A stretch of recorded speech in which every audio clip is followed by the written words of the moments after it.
बच्चों, मेरे उस्ताद इकराम, मेरे मोहतरम कंटेंट सेक्टर के सदर, खामोशी थोड़ा सा इख्तियार कर लें। इतने स्कूलों के बच्चे हैं, सारे हमारे बच्चे हैं और हर स्कूल हर बच्चा अपना अपना स्कूल रिप्रेजेंट कर रहे हैं। टीचर से रिक्वेस्ट है 2 से 3 मिनट इन्होंने मुझे दे दिए, बड़ी इनकी मेहरबानी है। तो हम थोड़ी सी बातचीत कर लेंगे बच्चों के हवाले से। शुक्रिया सबके अदा हो चुके हैं, सब हमारे लिए ऑनरेबल हैं। मैं बतौर member of the content sector आप सबको खुशामदीद कहता हूँ। काजी महमूद साहब मेरे इंतहाई दिल के करीब और दिल के अजीज़, और जनाब गुल मोहम्मद साहब, और इसके साथ साथ डॉक्टर बशीर साहब उम्र के तकाज़े से भी बड़े माशाल्लाह अल्लाह पाक ने इनको जो है एक्सपीरियंस अता किया। हम इनसे रहनुमाई लेते हुए अपने इदारे को चलाएंगे। मैं एक मिनट तो गुजर गया होगा, मैं पिछले झंडे को देख रहा था। बच्चों प्लीज़ टीचर से रिक्वेस्ट है थोड़ा सा खामोशी करवा दें।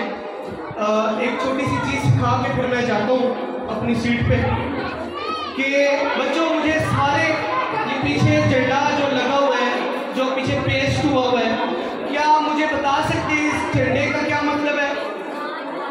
Anyone else? What is the meaning of Pakistan? La ilaha. और what is the meaning of this green color? Anyone else? It represents, come here, come up on stage. आजो आजो आजो, क्लैपिंग भरपूर की स्टेज पे।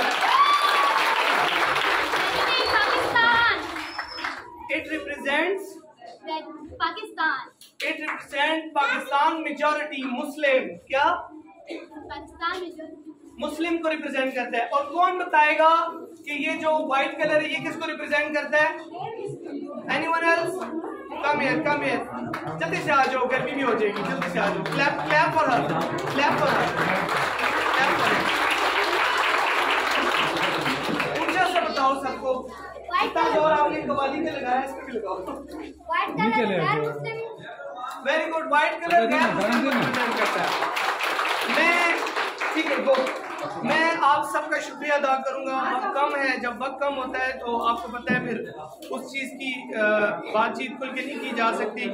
तो मैं आज इस शेर से जो है तमाम बच्चों को आगाह करूंगा कि हैरत है कि तालीम और तरक्की में है पीछे, हैरत है कि तालीम और तरक्की में है पीछे, जिस कौम का आगाज इकरा से हुआ था। Thank you.